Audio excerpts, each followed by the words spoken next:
인간에게 가장 중요한 지식 딱 한 가지만을 꼽으라고 한다면 그것은 바로 하나님을 아는 지식입니다. 그런데 인간이 가장 무관심하고 가장 무지한 지식이 있다면 그것 또한 하나님을 아는 지식입니다. 저와 여러분은 하나님을 아는 지식이 있습니까? 하나님을 잘 아십니까? 제가 가끔 목회자 모임에서 저를 갸우뚱하게 만드는 질문을 받을 때가 있습니다.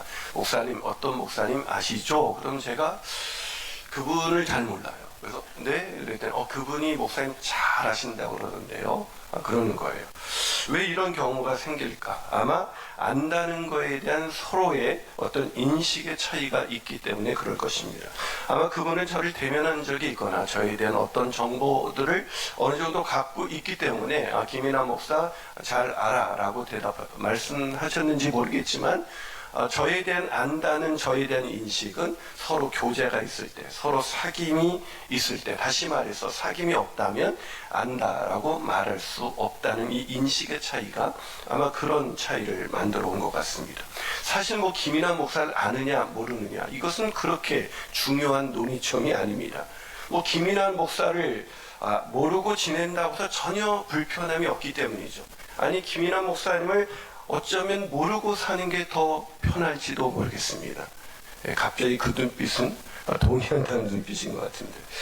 그러나 하나님을 안다는 이것에 우리가 아멘이라고 대답할 수 없다면 그 인생이야말로 가장 불쌍한 인생이라고 저는 주저없이 말할 수 있습니다. 그 인생은 하나님을 모른다는 것은 단지 내가 알아도 되고 모르고도 되는 그런 지식이 아니라 하나님을 모른다는 것은 내가 저주 가운데 이미 처해진 인생이고 영원한 멸망과 심판만이 우리에게 남겨져 있다는 것을 우리에게 말씀해주고 있기 때문입니다. 마태복음 7장 22절과 23절에 이런 말이 있습니다. 그날엔 많은 사람이 나더러 이르되 주여 주여 우리가 주의 이름으로 선지자 노릇하며 주의 이름으로 귀신 쫓아내고 주의 이름으로 많은 권능을 행하지 아니했습니까? 그때에 내가 그들에게 밝히 말하되 내가 너희를 도무지 알지 못하니 불법을 행하는 자들아 내게서 떠나가라. 자, 여러분, 저와 여러분은 하나님을 안다라고 말할 때 하나님이 혹시 우리에게 동일하게 내가 너를 도무지 알지 못한다 이런 상황이 혹시 벌어지지 않을 거라는 그런 확신이 저와 여러분에게 있으십니까? 저와 여러분이 하나님을 안다고 말할 때 하나님도 저와 여러분에게 내가 쟤 잘 알아 라고 말씀을 하실까요? 오늘 본문은 하나님을 아는 자, 즉 하나님이 아는 자가 진짜 어떤 자가 하나님을 아는 자인지를 오늘 본문에서는 알려주고 있습니다. 즉 하나님을 아는 자의 특징이 소개되어 있는 것이죠. 자, 그렇다면 하나님을 아는 자는 어떤 자일까요? 첫 번째로 말씀대로 사는 사람, 즉 말씀대로 사는 자입니다. 오늘 본문 3절과 4절은 이렇게 기록되어 있습니다.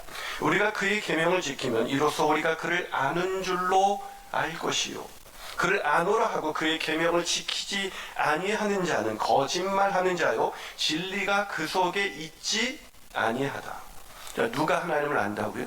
그의 계명, 말씀을 지키는 자입니다. 다시 말해서 말씀대로 살지 않는 사람은 하나님을 안다라고 스스로 말한다 해도 그는 거짓말하는 자고 진리가 그 속에 있지 않다라고 성경은 말하고 있습니다. 이것은 성경이 일관되게 우리에게 이야기해주고 있는 진리의 말씀입니다. 야고보서 2장 14절 26절 내 형제들아 만일 사람이 믿음이 있노라 하고 행함이 없으면 무슨 유익이 있으리요? 그 믿음이 능히 자기를 구원하겠느냐? 영혼 없는 몸이 죽은 것 같이 행함이 없는 믿음은 죽은 것이다. 야고보서 2장 18절 22절 어떤 사람은 말하길 너는 믿음이 있고 나는 행함이 있으니 행함 없는 내 믿음을 내게 보여라. 나는 행함으로 내 믿음을 내게 보이리라. 내가 보거니와 믿음이 그 행함과 함께 일하고 행함으로 믿음이 온전케 되니라. 행함이 없다면 믿음이 아니라는 얘기죠. 마태복음 예수님도 이런 말씀하셨습니다. 마태복음 7장 26절 누가복음 6장 46절 나의 이 말을 듣고 행하지 아니하는 자는 그 집을 모래 위에 지은 어리석은 사람 같으리니 너희는 나를 불러 주여 주여 하면서도 어찌하여 내가 말하는 것을 행하지 아니하느냐. 그렇습니다. 성경을 성경은 하나님을 아는 자는 말씀대로 사는 자, 말씀대로 행하는 자라고 말씀하고 있습니다. 다시 말해서 행함이 없는 사람, 말씀대로 살지 않는 사람, 그 사람은 하나님을 아는 자가 아니라는 거죠. 그런 사람이 하나님을 안다라고 말하는 건 어불성설입니다. 자가당착입니다. 교회를 얼마나 오래 다녔는가, 훈련을 받았는가 안 받았는가, 얼마나 열심을 냈는가 안 냈는가, 헌금을 했는가 안 했는가, 주의를 지켰는가 아니었는가, 이것이 하나님을 아는 증표일 수 없습니다. 우리가 하나님을 안다 모른다고 말했을 때 우리에게 단 한 가지 질문만 났습니다. 하나님의 말씀대로 사는가 아닌가, 이것만 남아있는 겁니다. 이 마틴 로이드 존슨에서 요한일서 강의 2번째 책에서 이런 얘기를 합니다. 그분을 안다는 말은 그분이 걸으실 때 함께 따라서 걷는다, 즉 그분이 행하신 것처럼 함께 행한다는 그 말을 의미하는 것이기 때문입니다. 그렇다면 저와 여러분은 오늘 하나님을 아는 사람입니까? 누군가가 여러분 하나님 잘 아세요? 그럴 때 여러분이 저 하나님 잘 알아요? 그럴 때 하나님이 맞아, 쟤는 나를 잘 알아 라고 말하는 그런 인증을 받을 수 있는 사람일까요?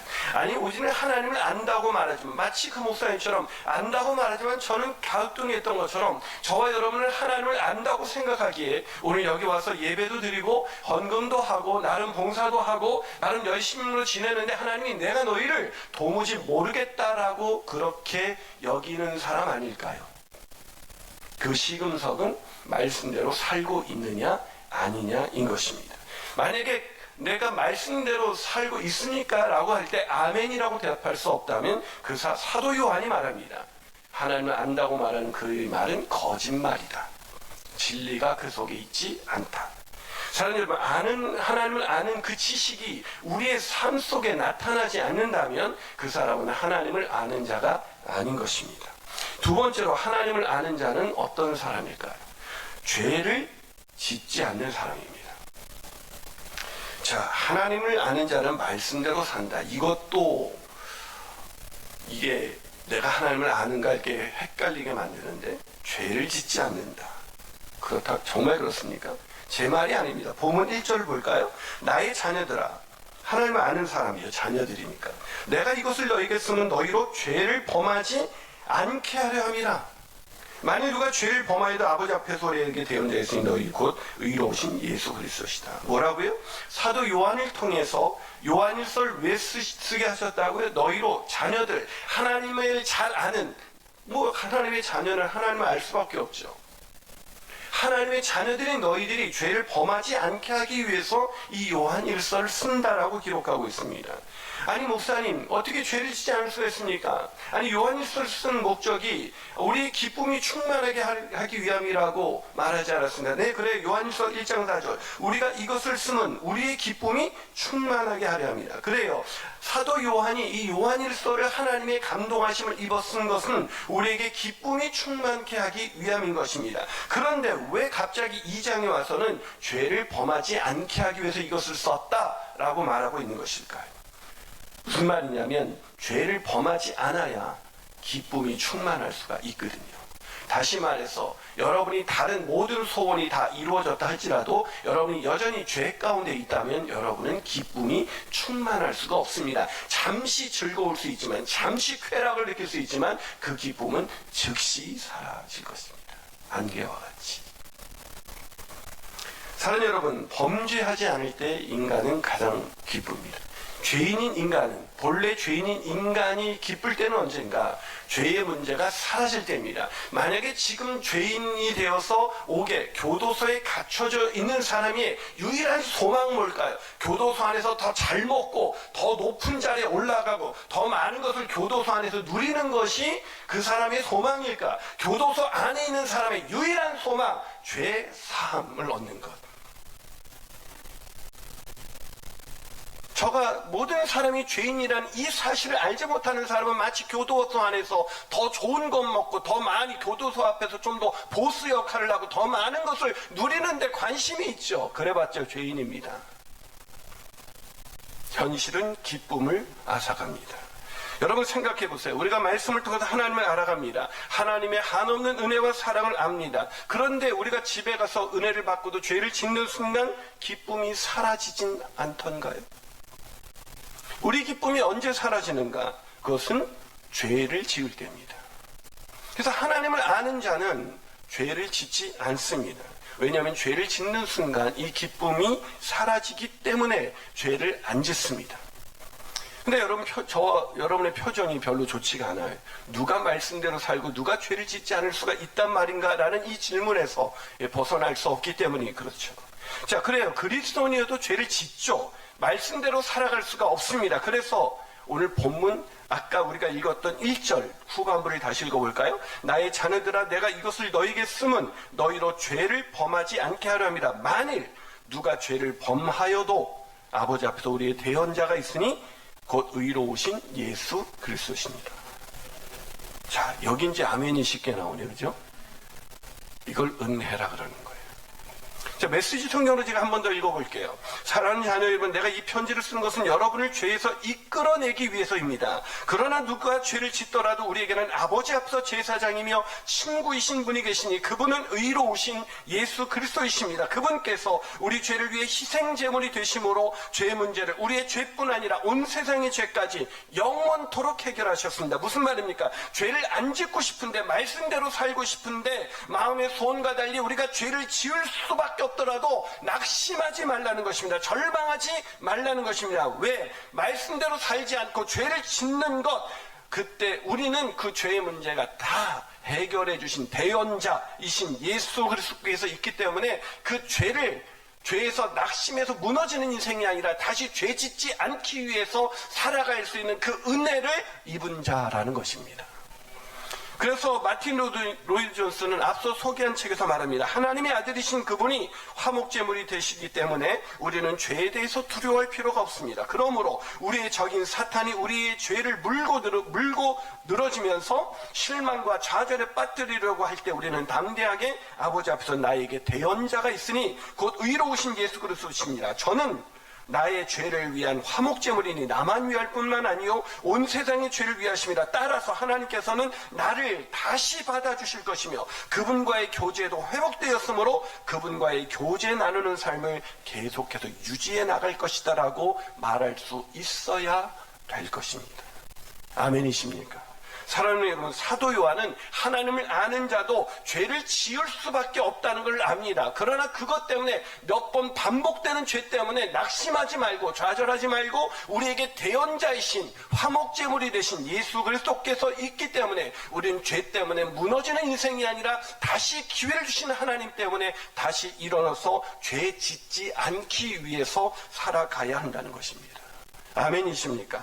사랑하는 여러분, 죄를 짓지 말라. 이게 무슨 말입니까? 한 번도 죄를 지어서는 안 된다는 뜻이 아니라 우리가 죄로 인해서 넘어져도 다시 일어나 우리는 죄 짓지 않기 위해서 매일을 살아갈 수 있는 은혜를 입은 자라는 것입니다. 그렇기 때문에 우리는 죄를 지어도 낙심하거나 죄 안 지으려는 어차피 안 돼 라는 말을 해서는 안 됩니다. 어차피 인간은 안 변해 라는 말을 해서는 안 됩니다. 우리는 몇 번 노력했지만 그래도 안 변해. 100번을 노력해도 안 변해. 1000번을 노력해도 안 변해. 그래도 우리는 낙심해서는 안 됩니다. 왜요? 그 죄값을 화목제물이신 우리의 대언자이신 예수 그리스도께서 다 해결해 주셨기 때문에 우리는 다시 일어나서 죄를 안 짓고자 하는 그 삶을 살아갈 수 있는 것입니다. 그것이 바로 하나님을 아는 자의 두 번째 특징인 것입니다. 마지막으로 하나님을 아는 자는 어떤 자일까요? 그것은 서로 용납함으로 사랑을 완성해가는 사람입니다. 서로 용납하면서 서로 사랑을 완성해가는 사람. 혹시 설교를 들으면서 이런 질문 하신 분 없어요? 그래도 그렇지 목사님, 저는 죄를 너무 많이 짓습니다. 그래도 괜찮을까요? 괜찮습니다. 그러면 또 오해하는 거예요. 목사님, 죄를 막 져도 된다는 뜻이구나? 아니요. 제발 그렇게 이해하지 마세요. 제가 죄를 지어도 저는 죄를 너무 많이 졌습니다. 그래도 괜찮을까요? 라고 그 부분에 제가 괜찮다고 답을 드린 것은 우리는 이미 내가 상상할 수 없을 만큼 우리가 깨닫지도 못한 죄를 너무 많이 져서 앞으로 몇 가지를 더 진다고 해서 너 짓고 안 진다고 해서 나아지고 안 나아지는 그런 존재가 아니라는 뜻입니다. 이미 우리는 죄를 지어도 너무 많이 졌습니다. 지금까지 지은 죄만으로도 심판의 불구덩이에 당장이 집어넣어도 저와 여러분은 할 말이 없는 사람들입니다. 그렇기 때문에 제가 무슨 말을 하고 싶냐면, 우리가 하나님의 자비와 사랑이 무궁하시기 때문에 저와 여러분이 지금까지 살고 있는 것이지, 저희를 더 이렇게 많이 줬는데 괜찮을까요? 라는 말은 아직도 자신의 인식, 자신이 얼마나 죄인 중에 죄인인가에 대한 인식이 제대로 안 된 겁니다. 하나님과 긍휼과 은혜가 끝이 없기에 우리는 구원받고 오늘을 살아가고 있는 것입니다. 그거 아세요? 그런데 왜 우리 같으면 몇 번의 기회를 줄 수가 있습니까? 우리한테 누가 잘못할 때 몇 번? 제일 많이 하는 사람이 3-4번이죠. 우리가 어떤 사람과 관계가 틀어졌을 때 3번 이상을 넘어가지 못합니다. 어떤 사람은 한 번만 해도 안 넘어가요. 그러니 우리가 하나님 앞에 지금 지은 죄만으로도 우리가 낯짝이 없습니다. 그런데 죄를 더 지어도 왜 다시 기회를 주시는 걸까? 그냥 끝내버리시지. 쟤는 안 되겠다. 기회를 아무리 줘도 안 되겠다고 끝내버리시면 될 것을 왜 하나님은 다시 기회를 주시는 걸까? 왜 다시 해보라고 하는 걸까? 왜냐고요? 서로 사랑하라고요. 서로 사랑하며 살게 하기 위해서. 사랑하는 여러분, 오늘 본문 5절과 6절은 이렇게 말합니다. 누구든지 그의 말씀을 지키는 자는 하나님의 사랑이 참으로 그 속에서 온전하게 되었나니 이로써 우리가 그의 안에 있는 줄을 아노라. 그 안에 산다고 하는 자는 그가 행하시는 대로 자기도 행할지니라. 즉 죄를 말씀을 지킨다. 이거는 내가 몇 가지를 지켰나, 그래서 그걸 나의 의로 삼으라는 게 아니라, 아무리 지켜도 못 지킨 자가 못 지킨 게 훨씬 더 많은 우리를 끊임없이 용서하신 것은 내가 몇 가지 지키고 남들보다 더 의로운 존재라는 걸 자랑하기 위해서가 아니라, 말씀을 지킨다는 것은 서로 사랑하는 거야. 하나님의 사랑이 그 안에 있는 거야. 라고 알려주는 겁니다.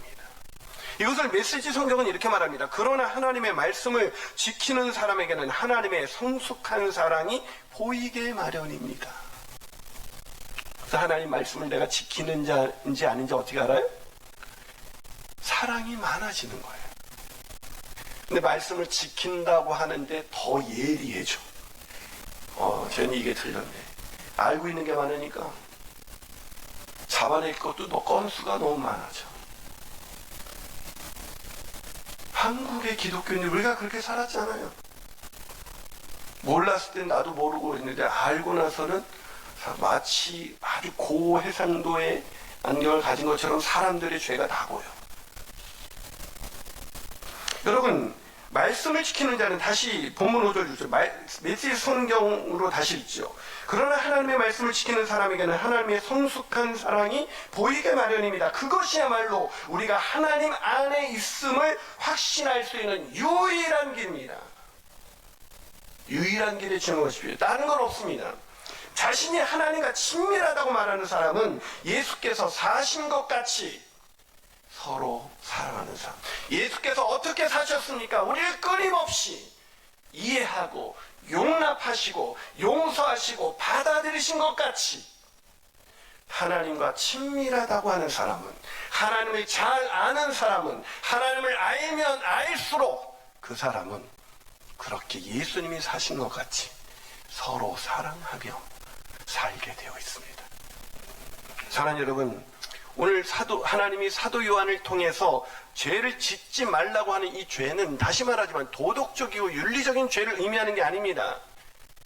서로 사랑하지 않은 죄, 서로 용납하지 않은 죄, 그 죄를 말하는 것입니다. 또 왜 오해하지 마세요. 그 도덕적이고 윤리적인 죄는 져도 된다는 말입니까? 아니요. 세상 사람들도 안 지려고 하는데 그것까지 우리가 지려고 하면 안 되죠. 그 차원이 아니라는 겁니다. 여러분, 오늘 죄를 회개합시다 그럴 때 여러분 나름대로 이 중에 어떤 도덕적인 사람은 그래도 도덕적인 윤리적인 죄에도 별로 회개할 게 없는 사람이 분명히 있을 것입니다. 그러나 서로 사랑하십니까? 사랑하지 않는 사람은 없습니까? 그것이야말로 죄 중에 죄입니다. 하나님이 가장 미워하시는 죄, 사랑하지 않는 죄입니다. 사랑이 없으면 소용이 없습니다. 진리를 전한다고 하고 산을 옮길 만한 믿음이 있어도 사랑하지 않으면 소용이 없습니다. 여러분이 세상에서 아무리 훈련을 많이 받고 어떤 것을 얻었다 할지라도 사랑하지 않으면, 서로 이해하고 용납하지 않으면 아무 소용이 없습니다. 그런데 부부간에도 이 용납이 안 돼요. 부부간에도 사랑이 안 됩니다. 자식도 용납이 안 됩니다. 때로는 부모도 용납이 안 됩니다. 그게 저와 여러분의 모습인 거예요. 그게 죄 중에 죄입니다. 같은 교인인데도 용납이 안 됩니다. 서로 한두 가지 실수한 것 때문에, 말 한마디 때문에 그것이 상처가 됐다고 그를 용납할 수가 없습니다. 어떻게 그럴 수가 있습니까? 하나님을 안다고 하는 자가. 하나님을 안다. 그 안다는 건 뭐가 있어요? 그의 끝없는 사랑, 끝없는 은혜, 한이 없는 은혜와 사랑으로 나를 이해하시고 용납하시고 끊임없이 받아주신 그 하나님을 안다고 하는 자가 어떻게 다른 사람을 용납하고 이해하고 받아들이지 않을 수가 있단 말입니까? 사랑하는 여러분, 끝없는 하나님의 사랑으로 우리가 용서받아 구원받아서 하나님과 사귐이 있습니다. 그 하나님을 만날 때마다 우리는 뭘 느낄까요? 어떻게 이런 나를 받아내시지? 어떻게 이런 나를 오늘도 받아내시는 걸까? 오늘 어제 은혜 받고도 마치 그걸 손바닥 뒤집듯이 뒤집고 하나님보다 세상을 더 사랑하고 하나님보다도 마치 하나님을 모르는 자처럼 살아가는 나를, 내가 다시 은혜의 보좌에 나갈 때 그 은혜의 보좌 앞에서 나를 한 번도 죄를 짓지 않은 사람처럼 나를 끌어안아 주시며 그 멀리 오는 탕자를 받아주시고 목에 입 맞추시고 그에게 손가락 가락지를 끼우고 그렇게 하신 것처럼, 그렇게 무수한 죄, 하나님보다 우상을 더 사랑하고 하나님을 떠나 있는 우리를 한 번도 죄 안 지은 사람처럼 어떻게 그렇게 우리를 끊어낼 수 있을까? 그 하나님과 오늘도 만나셨습니까? 어제도 만나셨습니까? 그제도 그분과 교제 좀 해보셨어요? 그분과 친밀한 사귐이 있으십니까? 그 사귐이 하나님을 아는 거예요. 그 하나님을 날마다 경험하는 사람, 아, 하나님이 나 같은 자를 이렇게 살아가시는구나. 그걸 안다고 하는 자가 어떻게 서로 이해하고 용납하는 그 일을 힘들다 말할 수 있겠습니까? 그저 하나님에 대해서, 하나님에 대한 지식, 하나님에 대한 지식과 그 정보를 더 많이 알게 되고 더 많이 그것을 가지고 그걸 훈련받았다고 착각하지 마십시오. 훈련은 사랑하는 것입니다. 사랑할 수 없는 사람을 사랑하고 이해하고 용납하는 것이 훈련이지, 하나님에 대한 지식을 쌓아가는 게 훈련이 아니에요. 그게 무슨 제자 훈련입니까? 그게. 사랑하는 여러분, 오늘 본문이 뭐라고 말하고 있습니까? 본문 2절, 그는 우리 죄를 위한 화목제물이니, 나의 죄가 아닙니다. 너의 죄가 아닙니다. 우리 죄를 위한 화목제물이니, 나와 너입니다. 우리만 위할 뿐만 아니라 온 세상, 아직도 하나님을 모르는 사람, 그래서 죄를 지을 수밖에 없는 사람, 나에게 상처를 줄 수밖에 없는 사람, 나에게 아픔을 줄 수밖에 없는 그 온 세상을 위함이다. 여기서 강조점이 어디 있어요? 뿐만 아니라 그러면 어디에 더 강조점이 있습니까? 우리만 위할 뿐만 아니라 온 세상 죄를 위함이시니. 사랑하는 여러분, 하나님이 우리를 사랑하신 것은 우리만 위할 뿐 아니라 온 세상을 위한 것입니다. 그것을 아는 사람은 오늘 나를 사랑하지 못하고 나에게 상처와 아픔을 주는 사람을 만나고도 주님의 그 따뜻한 사랑과 그 은혜를 아는 사람은, 그 하나님과 친밀한 사귐이 있는 사람은 오늘 그 사람을 사랑할 수 있는 그 능력이 우리 안에 계신 예수 그리스도, 그분을 통해서 다시 일어나게 되는 겁니다. 그 사람이 하나님을